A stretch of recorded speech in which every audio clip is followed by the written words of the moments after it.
And we are wrestling with WWE Saturday Night's main event. It took place last week in New York City at the Garden, uh, the Madison Square One. Uh, and yeah, I would have to say, wrestling wise, this was a pretty solid show. Um, I think that for a show that only had four matches, there was a little bit of something for everybody, and I kind of enjoyed everything that was presented to me on this show. But what say you, Kaliko? How'd you feel about Saturday night's main event? Like I said, if it wasn't for the fact that Fanatics Fest was there, it was basically the New York Knicks getting glazed all over for winning the title.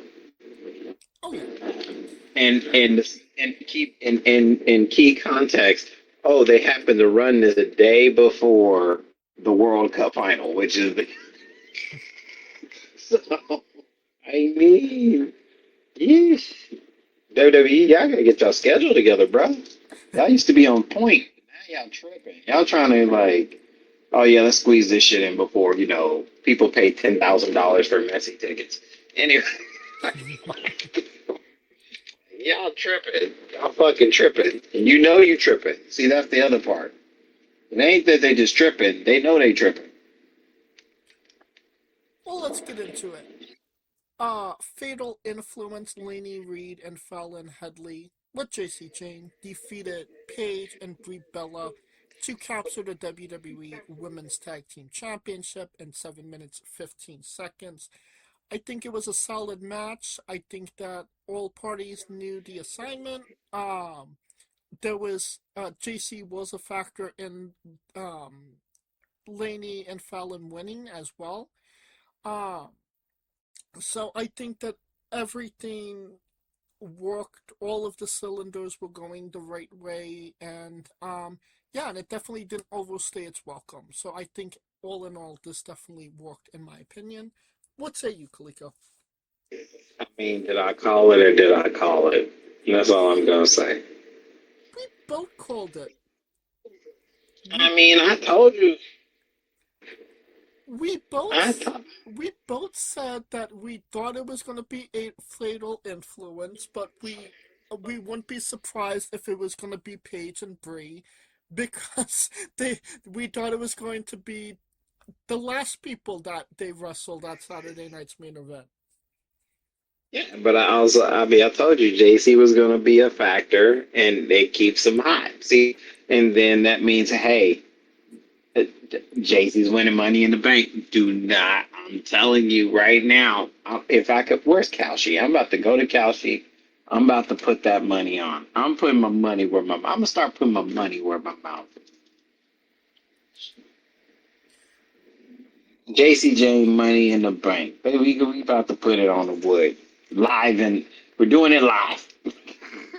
I sure hope that that's the case. Um, she definitely deserves it. I do think that Laney and Fallon definitely deserve it as well. You know, a big win in the biggest, building for pro wrestling. So yeah, I would say that that's great for them. I feel bad for the girl that was originally a part of Fatal Influence because this could have been her if she would have waited like 6 more months. And like I mean, like Lainey, no offense to her, like she fell into that proverbial, barrel of shit. She was with Fallon and JC, right place, right time, got called up to the main roster way before she had any right to be, and now she's a champion. So I Talking about mean, Lacey, Jasmine next is what you're talking about. Jasmine next, yeah. And I mean, what is Jasmine doing? I'm sorry, but I Oh, she's chilling. I mean, she just wanted to chill. I mean, I get it. Some people get burnt out. I think she felt like they weren't going to use her right, and she felt burnt out. But once again, this has always been WW. No matter who's in charge, WWE's MO is always to show the motherfucker that left what could have happened. Because guess what happened when? Remember, Mercedes left and got and wanted more money, and what the fuck did they do to Bailey? So I'm just telling you, they will do this shit to prove a point. They don't give a fuck. That They will gladly be like, "Oh, Jasmine, you want to dip? Cool, go ahead and dip, brother. We hey just gonna Lainey, put your you we want gonna an opportunity? we just gonna put your we just gonna put the person that you could have been in there and then pop that bitch up. Yeah, they will do that in a heartbeat. Oh Don't yeah. think twice. And that's not, I don't think Is the that's even a history WWE of that thing. That's shit? just a pro wrestling thing.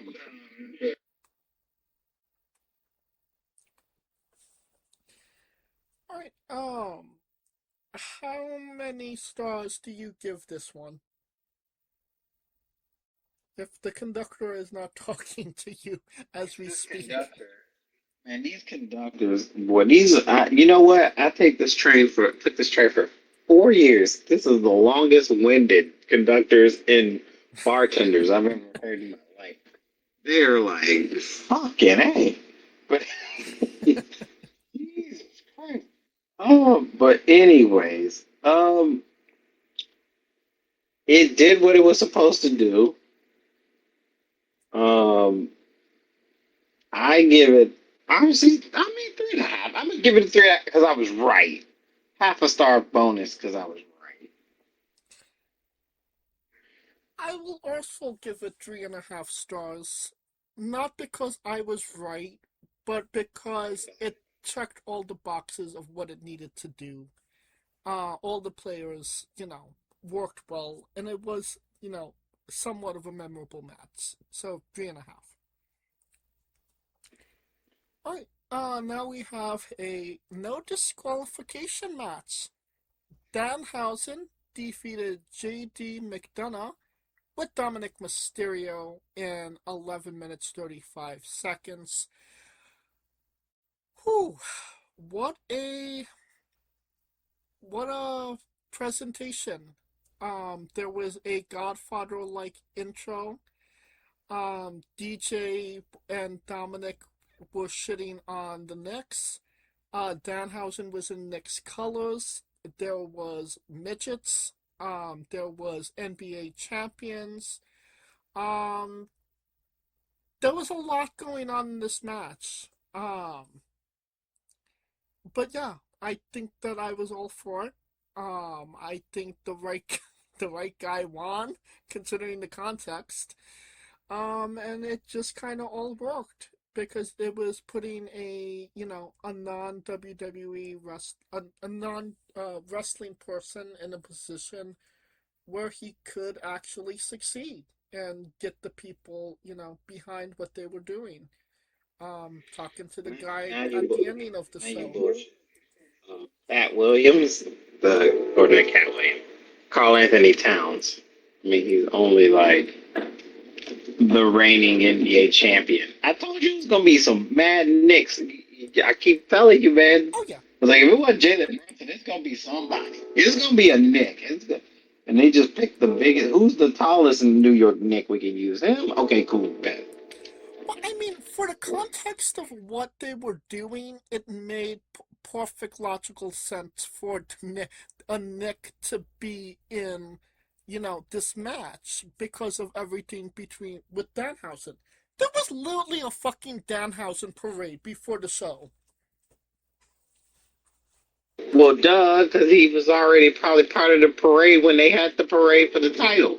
I'm telling you, Yeah, that dude's amazing. They literally, I mean, the intro to the match pre-production, basically let you know he was a made man.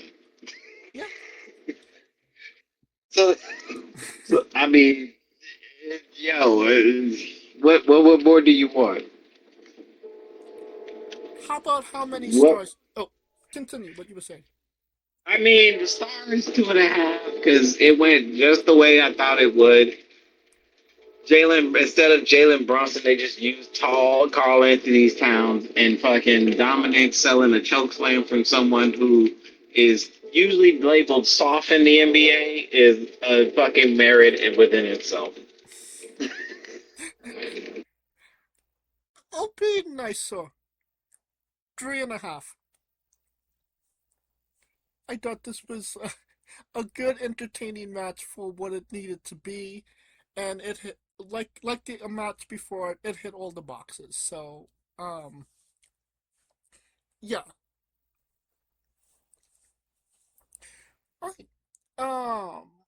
And then we have Lara Valkyria defeating Bailey in 10 minutes 30 seconds. Well, there was a lot of gaga in the first two matches, and it was, um sports entertainment. This was 100% pure wrestling, and quite arguably my favorite match on the card. These it was only 10 minutes. It seemed longer, but these two girls murdered each other. Lara literally fucked up her nose, like she was bleeding like a faucet. Um, and it never detoured either girl from the match. Like they continued on it, and they delivered a very hard hitting, compelling, and fantastic match. I think it just speaks to Lara because like she's had bangers in the past, and when you let her cook, she can definitely cook you a 5-star meal. Um, Billy as well. Um, so yeah, I feel like this was just letting the girls show what they're able to do. Kind of remind you that they're both forces to be reckoned with. I kind of dig what Lyra is doing right now, going from crazy board lady to crazy cat lady. Low key, her new theme song is a fucking banger. More so than it already was. So, all everything considered, this 100% worked for me. What say you, Kalika? I was about to say the same thing. Low key, that damn new theme music slaps. It slaps better than their old shit. But also a toned Bailey is a great Bailey. Oh, I drink her bath water.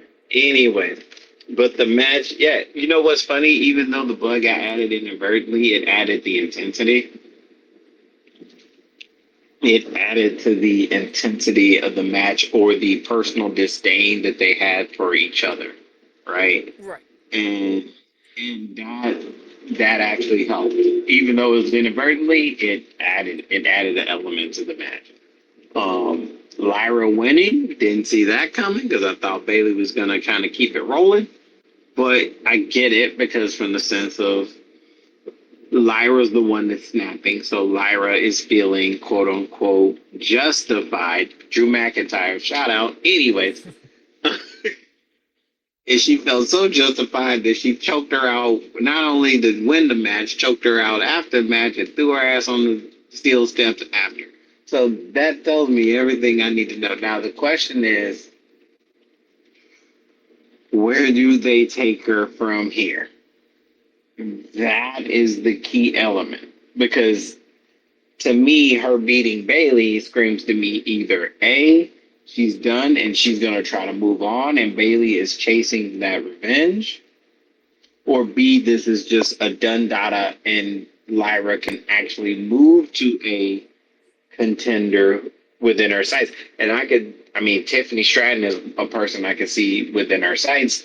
A Sol Ruka is someone I can see within her sights. So that's the good part of having these mid card titles because you can actually see someone like her getting that shine as a mid carder to win that title. And you know what's funny? It would make sense for the IC title because that's the title that she actually had. And if it wasn't for Bailey, she would probably still have it. So, it kind of comes full circle to me from that Justification. version. Yes, Uh, that justification. So I would capitalize on that if I were them. Just hire me. Just go ahead and hire me, WWE. Just I would not be surprised. Lara already made her intentions clear on Monday. She's going for Soul, so it would not surprise me Monday. if, Lyra made a little opening for herself to get a SummerSlam match against Soul. Um, so, I mean, maybe afterwards, I don't know, but that's kind of where I see things going. Maybe Well, there's at a lot some. of faces that can come back. I mean, AJ could come back. Becky's still running around somewhere. Um, you got people that can come up to her. I just think her being like this, I wouldn't say crazed or deranged, but she just seems like checked out. Yeah. That's the word. She's more checked out than what she used to be. She doesn't look like she gives a fuck anymore.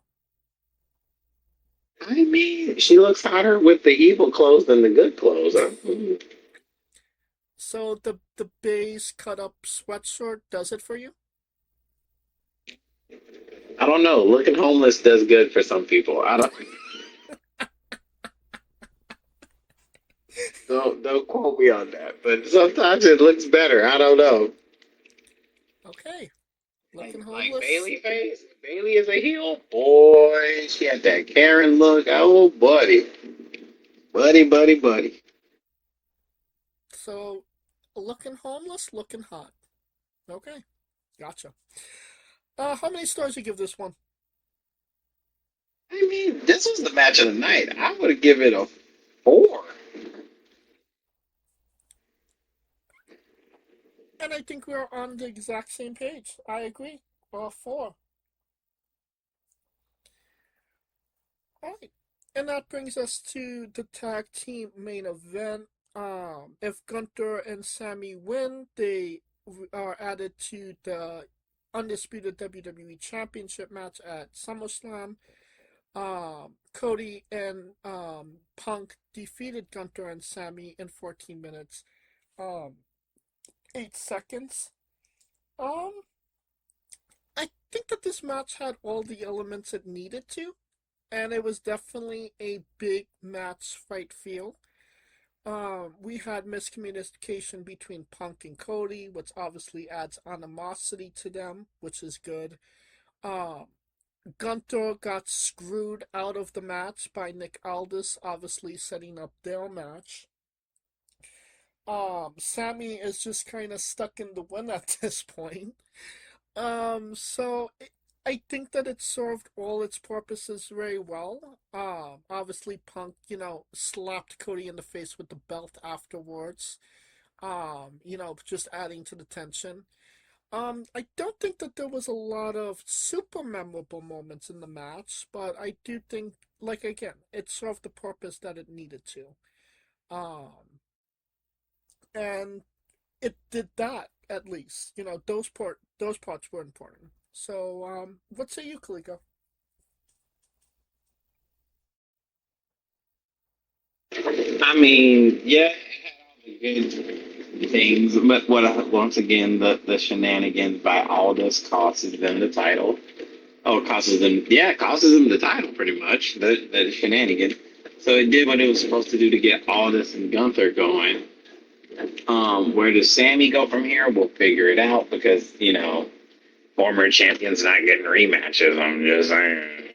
And then, but then Cody and Punk had their little thing with the belt whipping in the face, which is low key heelish from Punk. But hey, that's what happens. Maybe Punk is looking like the Macho Man. And the conductor has once again. You got the hating your eyes. Yeah, hating your eyes. He's shorter today because I guess he's shorter at this stop because it's like And the conductor has more to say. I think he liked this match more than Kaliko did. He went he back. fucking lied. He was like, "Fuck you." He's like, just when he thought I was done, I went done, bitch. Anyways, False finish. all's finished. 2 count. I'm kicking out at 2 ho. Anyways, but yeah, no. So yeah, it worked out. Everything worked out the way it was supposed to, and Of course, it's SummerSlam, so they would want the one-on-one. And why wouldn't they have the two main event winners from last year face each other this year? So, hey, why not? How many stars do you give this one? It's 3.5. I mean, it was cool. It did what it's supposed to do. Everybody was kind of working their part, being together, then apart, then together, then apart. Then all this comes in, fucks everybody over. Sammy has the biggest reason to gripe on anybody about this, but hey, Right. fuck Sammy is what they say. I agree with that. 3.5.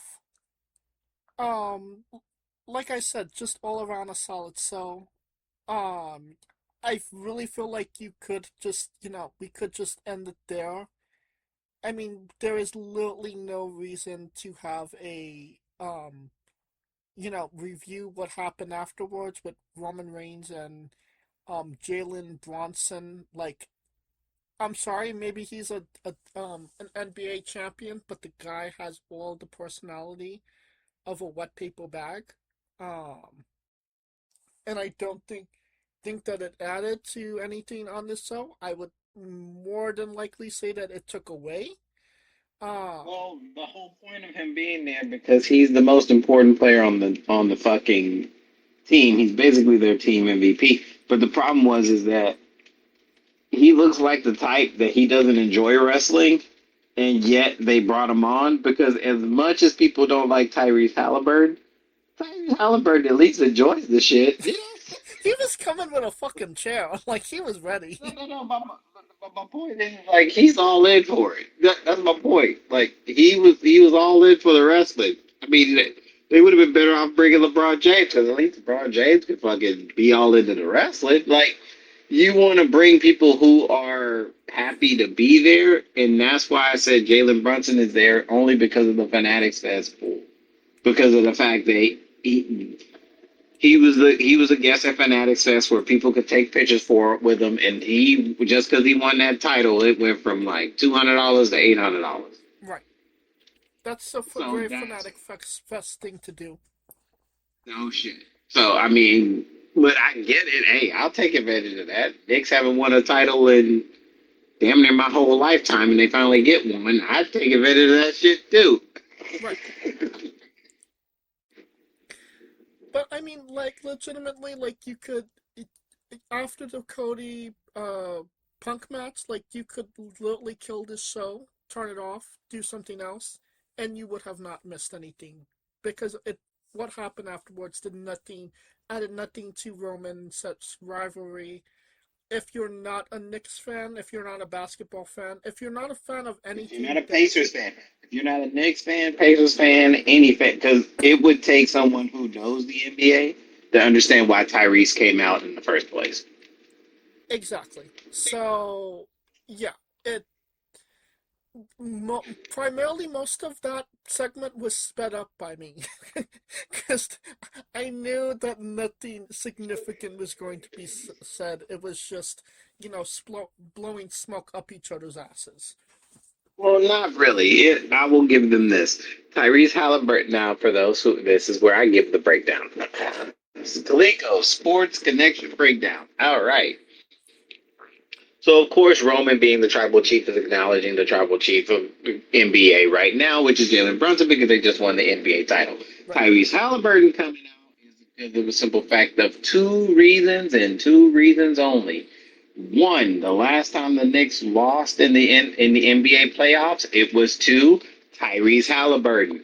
Two, Tyrese Halliburton is from Iowa, went to Iowa State, which has connections to Seth Rollins, who is also from Iowa. That's where that connection comes in.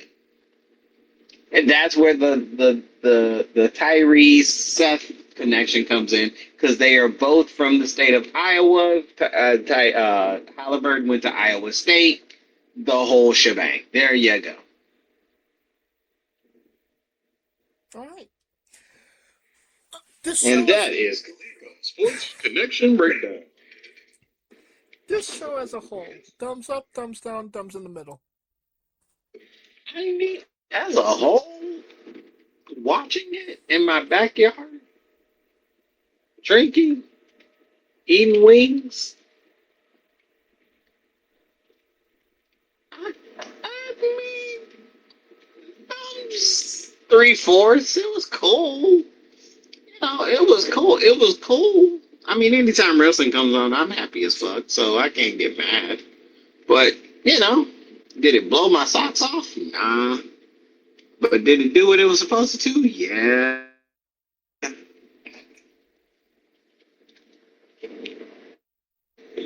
So thumbs up. That not too lazy, a better enthusiastic Orange Cassidy thumbs up. Okay. Gotcha.